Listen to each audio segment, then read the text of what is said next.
नमस्कार दोस्तों, भारत एक सोच देख रहे हैं आप। दोस्तों, उत्तर प्रदेश की राजनीति में एक नया समीकरण बनता हुआ दिखाई दे रहा है। बेंगलुरु से एक बड़ी तस्वीर, बड़ी खबर निकलकर सामने आई है कि अमित शाह और राजा भैया के बीच में मुलाकात हुई है। अब इस मुलाकात के मायने क्या हैं, ये हम समझने की कोशिश करेंगे। हालांकि कहा यह जा रहा था कि एक हफ्ते पहले ही ये मीटिंग होनी थी, बैठक होनी थी अमित शाह और राजा भैया के बीच में, और जगह तय की गई थी उत्तर प्रदेश की राजधानी लखनऊ, लेकिन बैठक हुई बेंगलुरु में। तो इसके पीछे का समीकरण क्या है, चंद्रकांत हमारे साथ मौजूद है। चंद्रकांत, बहुत स्वागत है आपका। चंद्रकांत, इस बैठक को, इस मीटिंग को कैसे देखा जाए? देखिए, इस पूरी बात आपने अपनी बात उसमें बता दी कि ये मुलाकात लखनऊ में होनी थी। लखनऊ में कब होनी थी? जब अमित शाह अभी आए थे लखनऊ 2 दिन के दौरे पर। तमाम बैठकें उन्होंने ली थी और तमाम आपको याद होगा राजकिशोर सिंह की ज्वाइनिंग भी उसी वक्त हुई जब अमित शाह यहाँ लखनऊ आए। हाँ, तब ये तय हुआ कि राजा भैया के साथ मुलाकात होगी। ये एक बात, वजह क्या थी? आखिर राजा भैया से क्यों मुलाकात करना है? एक विधायक से, राजा भैया जो विधायक है और 2 जिलों में 3 जिलों में राजा भैया हैं। असल में राजा भैया उत्तर प्रदेश के क्षत्रिय वोटर्स में, क्षत्रिय मतदाताओं के बीच में बेहद लोकप्रिय हैं। हर कोई जानता है कि राजा भैया 7 बार से लगातार विधायक बन रहे हैं और 5 बार उत्तर प्रदेश की अलग अलग सरकारों में वो मंत्री रहे।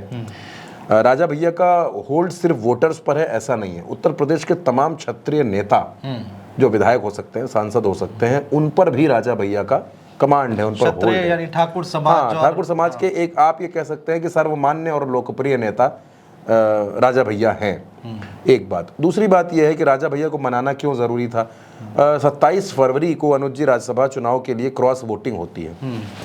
उस क्रॉस वोटिंग में 2 विधायकों के नाम बेहद अहम हैं। एक नाम है राकेश प्रताप सिंह और एक नाम है अभय सिंह। कहा यह जा रहा है कि इन दोनों विधायकों का वोट बीजेपी को राजा भैया ने ही दिलाया। अच्छा। हाँ, और राजा भैया ने अपना और अपने जो दूसरे विधायक हैं, विनोद सरोज जो बाबागंज की सीट से विधायक है, उनका वोट भी संजय सेठ को, भारतीय जनता पार्टी के प्रत्याशी को दिलाया। यानी 4 से 5 वोट राजा भैया ने मैनेज करके दिए संजय सेठ को। तो ये बड़ी बात है। और इसके पहले भी आपने देखा है राज्यसभा चुनाव में राजा भैया ने हमेशा मदद की भारतीय जनता, कई मौकों पर राजा भैया ने भारतीय जनता पार्टी की मदद की। अमित शाह और राजा भैया की मुलाकात के पीछे का सबसे बड़ा कारण है, यूं तो पूरे देश में ठाकुर समाज, क्षत्रिय समाज, राजपूत समाज भारतीय जनता पार्टी से नाराज है, लेकिन उत्तर प्रदेश में पहले और दूसरे चरण में भाजपा को ये समझ में आ गया कि क्षत्रिय समाज की नाराजगी भारी पड़ रही है। अच्छा। वोटिंग परसेंटेज अगर पिछली बार की आप तुलना करें अनुज जी, तो 5% कम हुआ है पिछली बार से, और ये बीजेपी के लिए एक बड़ी टेंशन थी। तो अब इस टेंशन को कम कैसे किया जाए? तो आप सोचिए, खुद अमित शाह को लखनऊ आना पड़ा। यानी कि ये जो दिक्कत थी, ये जो परेशानी थी, ये बड़ी थी। राजा भैया से लखनऊ मुलाकात होनी थी, नहीं हो पाई। बेंगलुरु में राजा भैया के एक मित्र रहते हैं, उनके जरिए वहां पर ये मुलाकात तकरीबन 1 से 1.5 घंटे की बातचीत हुई इसमें। और ये कोई आखिरी मुलाकात नहीं, मैं आपको ये भी बता दूं, बहुत जल्द अगले 1 हफ्ते के अंदर अंदर राजा भैया और अमित शाह की दूसरी मुलाकात अच्छा होने जा रही है। एक और मुलाकात होगी? बिल्कुल, दूसरी मुलाकात होने जा रही है और हो सकता है कि ये मुलाकात दिल्ली में हो। अच्छा। इस मुलाकात की पूरी संभावनाएं हैं। और संभावनाएं यहाँ, तो मैं तो बहुत आगे की बात आपको बता रहा हूँ कि राजा भैया ने असल में जो अंदर की बात है वो ये, राजा भैया कौशाम्बी की सीट से और प्रतापगढ़ की सीट से अपने प्रत्याशी खड़े करना चाहते थे। कौशाम्बी की सीट पर वो विनोद सरोज को चुनाव लड़ाना चाहते थे, जो उनके विधायक हैं। आप भी जानते, राजा भैया ने 2018 में पार्टी बनाई थी, उसके पहले तक वो निर्दलीय थे। तो वहाँ पर वो उनको चुनाव लड़ाना चाहते थे। और प्रतापगढ़ में आप जानते हैं अक्षय प्रताप सिंह जो हैं, उनको चुनाव लड़ाना चाहते थे। लेकिन दोनों सीटों पर भाजपा ने अपने जो प्रत्याशी थे, सिटिंग सांसद थे, उनको रिपीट कर दिया, टिकट नहीं काटा। एक नाराजगी की वजह ये थी। नाराजगी की वजह मतलब राजा भैया भारतीय जनता पार्टी से समझौता करना चाहते थे कि 2 सीटें हमको दे, लेकिन वो नहीं मिला तो नाराज थे। बिल्कुल नाराज थे। और ये तलखियां थी उनके अंदर और इस बात की भनक पहुंची थी। देखिए, राजा भैया कई सीटों पर समीकरण बनाने और बिगाड़ने की क्षमता रखते हैं। राजा भैया के पास वो समीकरण है, राजा भैया की वो क्षमता है। दूसरा, इधर धनंजय सिंह का पूरा चैप्टर चल रहा था, उसकी वजह से जौनपुर में नुकसान हो रहा था। तो राजा भैया से मुलाकात के बाद अमित शाह ने उनसे ये कहा, जो अंदर की बात है और वो जो राजा भैया ने खुद स्वीकार की है, कोई छिपी छिपाई बात नहीं है। उन्होंने कहा कि राजा भैया ने अमित शाह के सामने बात रखी कि हमने हमेशा बीजेपी का सहयोग किया है, बिना शर्त हमने समर्थन किया है, कई मौकों पर हमने साथ दिया है। आपको याद होगा राम मंदिर का जब अभी चल रहा था, तब भी राजा भैया भारतीय जनता पार्टी और योगी सरकार के साथ खड़े थे। तो अमित शाह ने उनको ये आश्वासन दिया कि हमारा और रिश्ता आगे भी कामयाब होगा, सफल रहेगा और रिश्ते और मजबूत होंगे, कमज़ोर नहीं होंगे और आपका सम्मान बरकरार रहेगा। अब सम्मान बरकरार रहेगा, संकेत आप समझिए सीधे सीधे कि हो सकता है कि लोकसभा चुनाव के बाद अगर राजा भैया इन चुनावों में मदद करते हैं भारतीय जनता पार्टी की, तो हो सकता है कि राजा भैया उत्तर प्रदेश में जब चुनाव खत्म हो लोकसभा का, अगले मंत्रिमंडल विस्तार में आप हो सकता है राजा भैया को मंत्री के तौर पर देखें। अच्छा, बिल्कुल हो सकता है मंत्री के तौर पर देखें। भाई राजा भैया उत्तर प्रदेश के इकलौते नेता हैं जो अलग अलग सरकारों में मंत्री रहे निर्दलीय होने के बावजूद।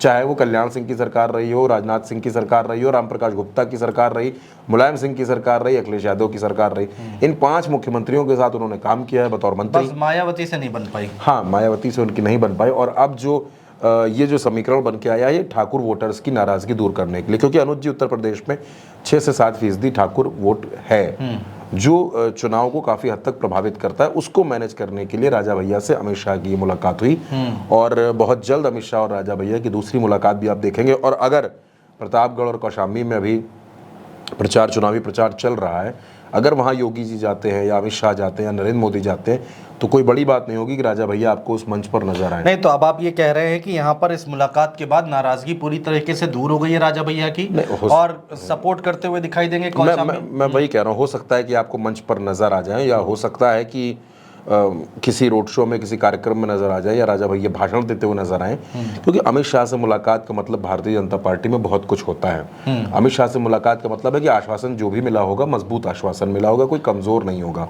और कुल मिलाकर आप ये कह रहे हैं कि बीजेपी की तरफ से ये ताना बाना बुना जा रहा है कि जो ठाकुर वोट बैंक का जो ठाकुर वोटर्स हैं वो नाराज हैं, उनको किसी तरह उत्तर प्रदेश में साध लिया जाए। अब क्योंकि अब चुनाव उस साइड बढ़ भी रहा है, उस एरिया में बढ़ भी रहा है। दूसरा आप बताइए कि उत्तर प्रदेश में क्षत्रिय वोटर्स को, और दूसरा ऐसा कौन सा नेता है जो मैनेज कर सकता है? मेरी नज़र में तो ऐसा कोई नेता नहीं। भाई अगर आप राजपूत में, और आप देखिए इसीलिए यशवंत सिंह जो एमएलसी हुआ करते थे, उनका निष्कासन वापस लेकर उनको वापस भाजपा में लाया गया। यानी भाजपा ये समझ रही है कि ठाकुर नाराज है।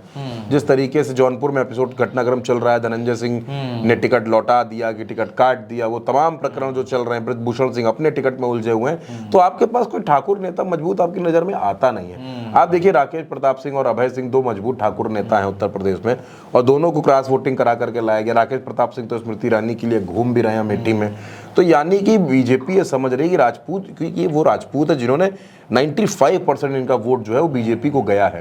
और अगर इनका आधा हिस्सा भी छटक गया इस चुनाव में, तो भारतीय जनता पार्टी को बहुत बहुत बड़ा नुकसान होने वाला है। क्योंकि आप देखिए जिस बेल्ट में अब चुनाव आ रहा है धीरे धीरे, गोंडा, कैसरगंज, अम्बेडकर नगर, श्रावस्ती, यहाँ ठाकुर कुछ सीटों पर 18% है। तो अगर ये समीकरण बदला, अगर ठाकुर की नाराजगी ऐसी बनी रही ठाकुर समाज की, तो बड़ा नुकसान हो जाएगा। और इसी वजह से भारतीय जनता पार्टी राजा भैया को मैनेज करने में लगी कि राजा भैया अगर उसके साथ आ गए, अंदर आ गए या खुलकर आ गए, तो भारतीय जनता पार्टी को बहुत बड़ा फायदा हो सकता है राजा भैया के आने का। इस वजह से भारतीय जनता पार्टी राजा भैया के पास पहुंची। अब आपको देखना, आपको दोनों को देखना है कि भाई अगली जो मुलाकात होती है वो कब होती है, कहाँ होती है, क्या उसमें मुद्दे निकल करके सामने आते हैं। अभी तो ये बात निकल करके आई है कि भाई अमित शाह ने उनसे साथ मांगा है कि आप सहयोग कीजिए, और राजा भैया का कहना है कि हमने हमेशा आपका सहयोग किया है। तो ये तो, हालांकि राजा भैया ने यह भी कहा कि बाकी भी तमाम मुद्दों पर, तमाम विषयों पर हमारी बातचीत हुई है। आप जानते हैं इस समय बातचीत का विषय सिर्फ एक है, वो है चुनाव। वो 2 चरण का मतदान हो चुका है, तीसरे चरण का मतदान 7 मई को वोटिंग होने जा रही है, जनता उसमें वोट डालने जा रही है। तो अब देखना होगा कि राजा भैया से मुलाकात के बाद भारतीय जनता पार्टी को कितना फ़ायदा होता है। क्योंकि राजा भैया उत्तर प्रदेश की राजनीति में असरदार तो हैं, गेम चेंजर तो हैं, इसमें कोई दो राय नहीं है। 2019 के लोकसभा चुनाव में उन्होंने 2 सीटों पर अपने प्रत्याशी उतारे थे, प्रतापगढ़ और कौशाम्बी में, लेकिन दोनों सीटों पर उनके प्रत्याशी चुनाव हार गए थे। और इसके बाद उन्होंने विधानसभा चुनाव जब 2022 का है, तब भी उन्होंने तकरीबन 22 से 24 सीटों पर अपने प्रत्याशी उतारे थे, लेकिन सिर्फ 2 विधायक जीते थे। एक खुद राजा भैया जीते थे और एक बाबागंज में विनोद सरोज जीते थे। तो अब राजा भैया की राजनीति के लिए भी सत्ता, असल में क्या है कि देखिए यहाँ पर एक बात जो छूट रही थी वो भी मैं यहाँ पर क्लियर कर दूं कि राजा भैया उत्तर प्रदेश के वो नेता हैं जो सत्ता के बिना रह नहीं सकते। इनको सत्ता का साथ चाहिए, हमेशा सत्ता का सुख इनके साथ रहा है, चाहे जिसकी सरकार रही हो, मायावती को छोड़कर। तो अब राजा भैया को अगर आप देखेंगे तो राजा भैया मोटे तौर पर ये समझ में आता है कि पिछले 7-8 वर्षों से सत्ता से दूर है। जब से अखिलेश यादव की सरकार गई तब से राजा भैया सत्ता से दूर है। उस बीच भी इनकी सरकार, सत्ता हिल गई थी, जब जियाउल हक का मर्डर हुआ था तब भी इनकी सत्ता हिली थी, लेकिन 2017 के बाद से वो मंत्री पद उनके पास नहीं है और राजा भैया शायद उसी लिए छटपटा रहे हैं। आप देखिए कई मौकों पर राजा भैया ने मुख्यमंत्री योगी आदित्यनाथ की तारीफ की। अयोध्या में हमने देखा उनके चरण स्पर्श करते हुए राजा भैया की नहीं, खैर तस्वीर आई थी। उनके शायद रिश्ते पुराने भी हैं, वो ऐसा- ठीक बात है, वो ठीक बात है, लेकिन राजा भैया की जो लालसा है, राजा भैया जो चाहते हैं वो यही है कि उनको सरकार में सम्मान मिले, और वो इसीलिए। और अब मुझे ऐसा लगता है अमित शाह से मुलाकात के बाद कई चीज़ें संतुलित हो गई होंगी। और जाहिर सी बात है, जब आप ओम प्रकाश राजभर को मंत्री बना सकते हैं, संजय निषाद को मंत्री बना सकते हैं, तो राजा भैया अगर तो आखिर में अब ये भी समझ में आ रहा है चंद्रकांत की क्या सब कुछ दिल्ली से डील हो रहा है क्या? अमित शाह डील कर रहे हैं क्या उत्तर प्रदेश को? बिल्कुल, मुझे ऐसा लगता है दूसरे चरण के बाद से अमित शाह ही डील कर रहे हैं, क्योंकि दूसरे चरण, देखिए भाजपा को ये तो समझ में आ गया होगा कि 2 चरण में हालत पतली हो गई है। क्योंकि अमित शाह का अचानक लखनऊ आना, चुनाव के मौके पर गृह मंत्री का भाग करके आना, ना वो प्रभारी है ना यहाँ के, ना उनके पास यहाँ की कोई जिम्मेदारी है, फिर भी अमित शाह का भाग करके आना। देखिए भारतीय जनता पार्टी में क्या है, अमित शाह ने शुरू से कमान संभाल लिया 2014 से, अगर आप उठा करके देखें, उसके बाद उनके सबसे भरोसेमंद सुनील बंसल यहाँ पर थे।